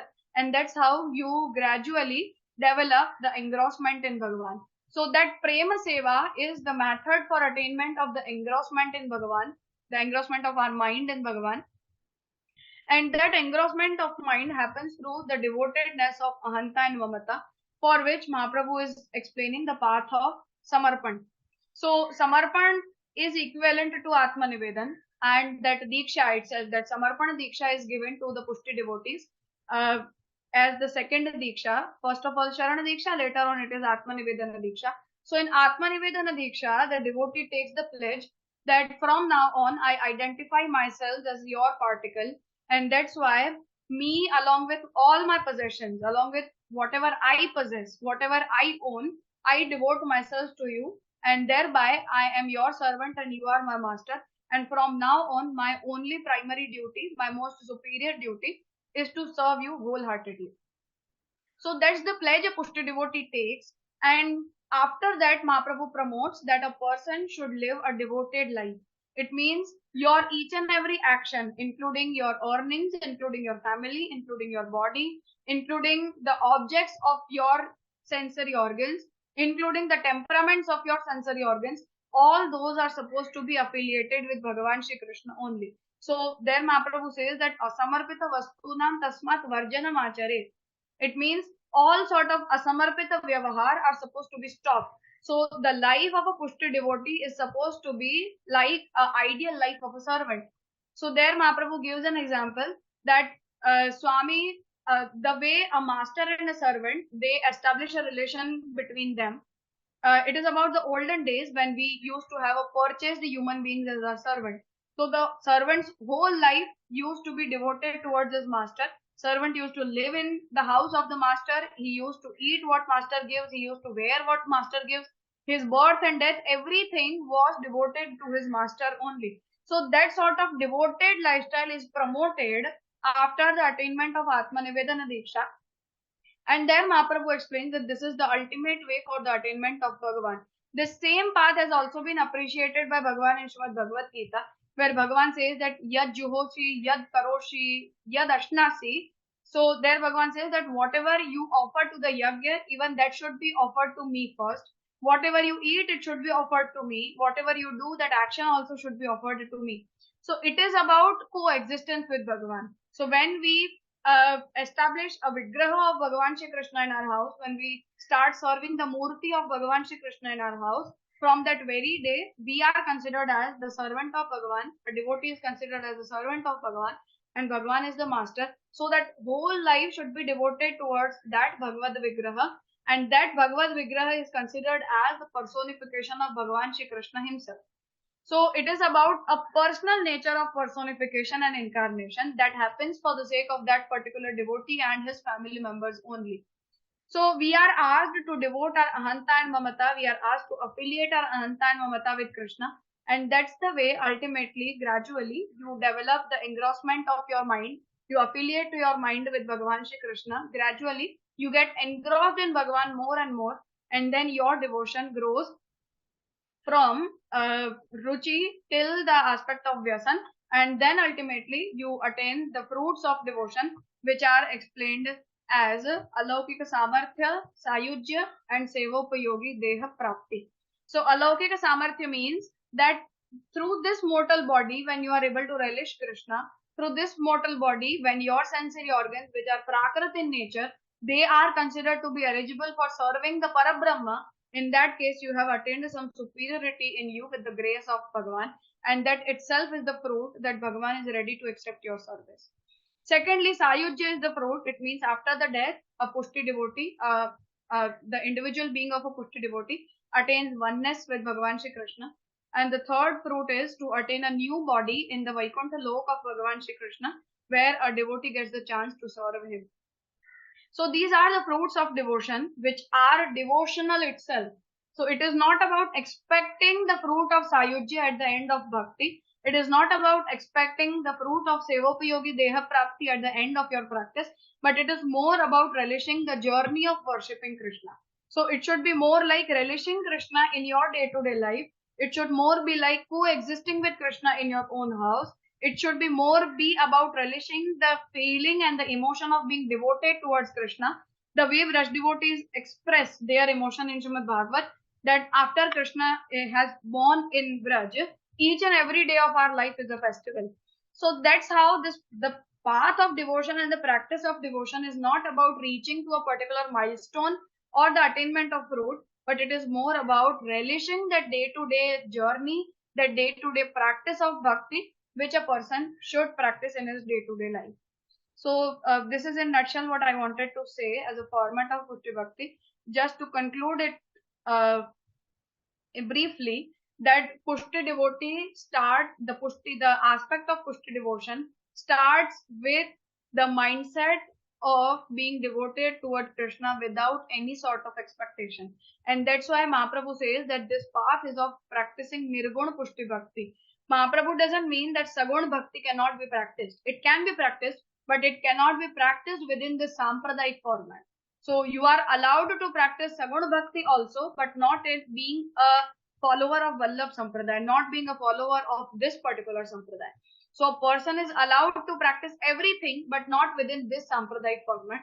So if we talk about this particular Sampradayik format, in that format, Mahaprabhu says that it is very clear that this path is only for the Nirguna Pushti devotees who have established the seed of grace in their heart with the desire of Bhagavan, with the very grace of Bhagavan.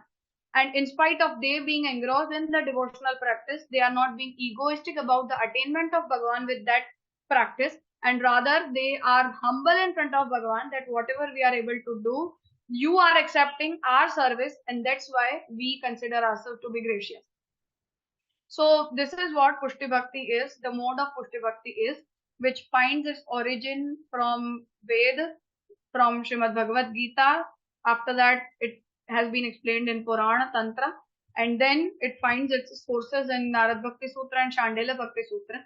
And the development of that bhakti happened in Shrimad Bhagavat in its superior most format as per Mahaprabhu, and then ultimately it is explained as a practice in the path of Vallabh Sampradaya or Pushti Sampradaya Mahaprabhu by fulfilling the need of service.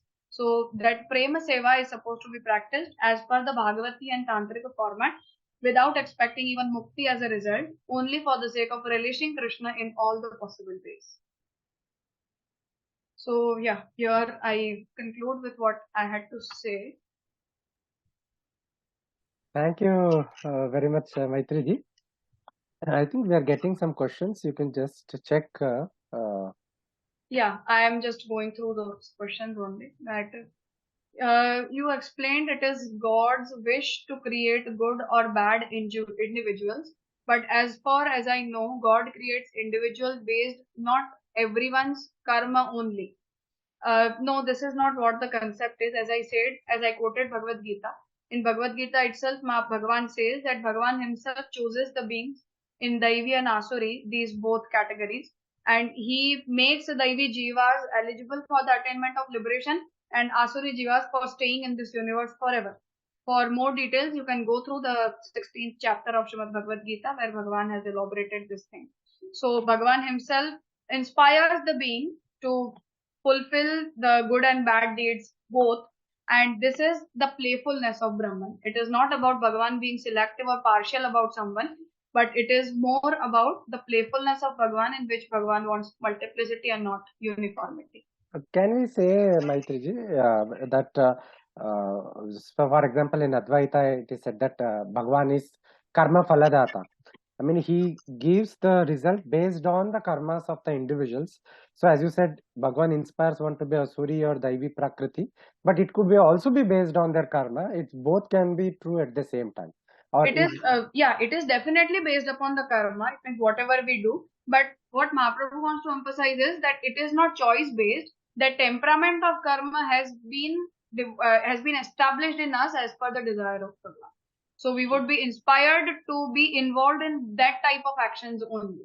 And later on, we would be provided the fruit as per the actions we performed.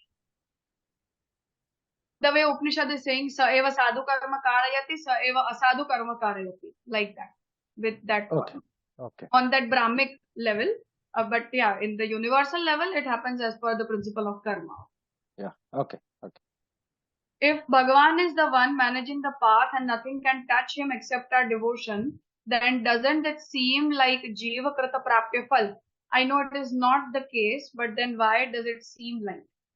No, it is not so that we have done something and that's why Bhagavan is providing us some fruit. But it is more about the development of devotion. So what Mahaprabhu expects is that Bhagavan has established the seed of devotion in you, but one should follow that path of devotion for growing that seed, for realizing that seed, for relishing that seed, and for being dutiful towards the path of devotion. And only then Bhagavan provides us and Bhagavan inspires us towards the practice of devotion. Also, how can one check if he or she is eligible for bhakti? Specifically in Vallabh Sampradaya, it is decided based upon the sthir ruchi. So Mahaprabhu says that it is not the lingering curiosity, that yeah, today I am curious about something, but tomorrow I will not be doing anything, or tomorrow I will lose my interest in everything. So it should not like be that. If I have a stagnant interest in the path of devotion and the practices, after understanding the principle and doctrines clearly, then that person is considered to be eligible. Gopi Jana Vallabhaya, is this word phrase used multiple times in the literature, or is it Vallabhacharya who used it first? No, Vallabhacharya is not the first one to use this. This is based upon the explanation of Shrimad Bhagavat only. Multiple times, yeah, Mahaprabhu has elaborated the form of Bhagavan like that. But yeah, it is inspired from Bhagavat. It is not his independent doctrine. You mentioned that Mahaprabhu said that an individual can be graced by Bhagavan even if not following Sampradayic Bhakti. According to Mahaprabhu, is Guru considered necessary on the path, or can Bhagavan's grace also override that? Definitely Bhagavan's grace can override that. There is no need of institution of a Guru as such. But yeah, it is a safe course to go through the Guru. The way I said that there are independent devotees also. So there are devotees who don't follow any sampradaya in specific, but they are devoted towards Bhagavan, and Bhagavan is ready to accept their devotion as far as their devotion is in the right direction. So if we speak about Mahaprabhu, then Mahaprabhu is not considering the Guru's institution to be as a compulsory mediating institution for the attainment of devotion. It is one-to-one relation between Bhagavan and the devotee. But yeah, the institution of Guru can be used for the sake of attainment of a safe course and for the attainment of right Shastric knowledge. So if we find a good Guru, it is preferably to make use of that institution for being on the right path, for sticking on the right path. In routine life, is it possible to attain Sharanagata Sthiti?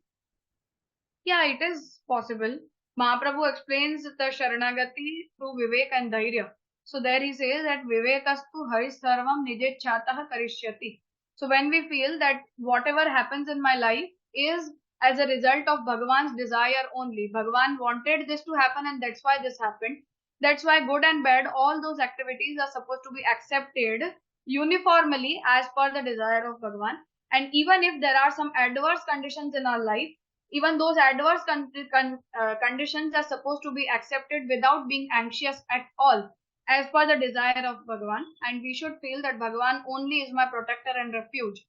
So if we develop this type of temperament, then it is possible to attain that superior Sharanagati. Sharanagati is to consider ourselves inferior and Bhagavan to be superior primarily. Did Vallabhacharya write commentaries on Prasthanatrayi? What is the best way to learn more about the Vallabh Sampradaya and teachings of the Sampradaya? Primarily, there are the treatises titled as Shodasha Granthas. They should be used for understanding the doctrines of Vallabh Sampradaya basically. And after that, Mahaprabhu has written a detailed commentary on Shrimad Bhagavat, a commentary on Brahma Sutra as well, a bhashya on Brahma Sutra. and some independent writings, which are Tattvarthadeep, Nibandha, Patravalamban, etc., for explaining his philosophical insights. So, to start with, it should start with Shodas Granth, definitely, and then gradually you can go through other treatises as well.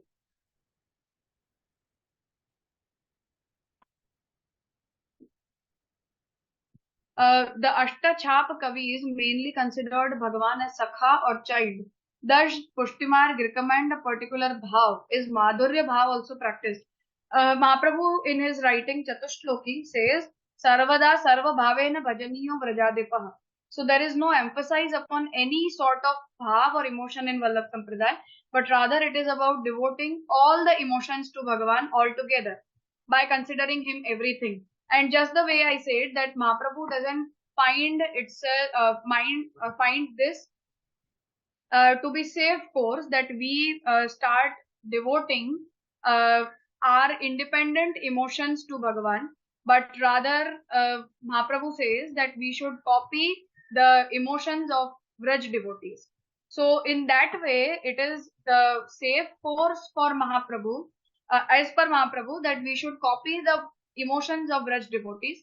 But primarily, the Swami Sevak relation is established between a devotee and Bhagavan, and all the other emotions should be conveyed and should remain in the boundary of Swami Sevak Bhav only. So Mahaprabhu says that Swami Sevak Bhav is the most primary nature of relation between a devotee and Bhagavan. Till the date you don't remain on a stagnant condition or you don't get into the secondary or superior stage of devotion. So once Bhagavan starts responding to your emotions, at that time you can become stable on some sort of emotion. The way you are giving example of Ashtachap Kavis, that they had Sakhya Bhav towards Bhagavan. So because Bhagavan responded to that emotion, that's why that emotion is accepted in one-to-one correspondence. But other than that, as a layman, I cannot all of a sudden develop my behavior by emphasizing upon the Sakhya Bhav, Madhurya Bhav or Vatsalya Bhav, anything out of this. So it is about managing the boundary of Swami Sevaka Bhav, and within that, all the emotions are supposed to be devoted, including Vatsalya Bhav, including Madhurya Bhav, Shringara Ras, and whatever sort of emotions we have. Everything. So there is no sort of emphasis upon any bhav in Vallabh Sampradaya. It is about the seva should be performed with sarva bhav by copying the practices of Braj devotees. So Braj devotees incorporate Vatsalya bhav, Madhurya bhav, Sakhya bhav, everything.